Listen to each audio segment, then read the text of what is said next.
Kamal works Tamil Thirukkural பிரிவு அறத்துப்பால் அதிகாரம் 1 இறைவணக்கம், அதாவது தெய்வத்தை வணங்குதல். குறள் எண் 8. அறவாளி அந்தணன் தான் சேர்ந்தார்க்கு அல்லால் பிறவாளி நீந்தல் அரிது.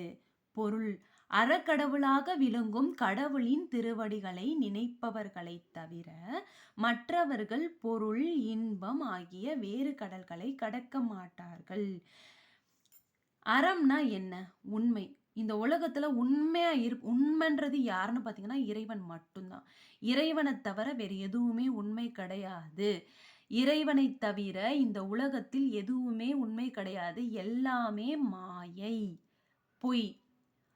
அவரோட உண்மைத்தன்மையை உணர்ந்து அவர்களை சதா நினைத்து கொண்டிருப்பவர்களை தவிர மற்றவர்களுக்கு பொருள், இன்பம் என்ற 2 கடல்களையும் கடக்கவே முடியாது.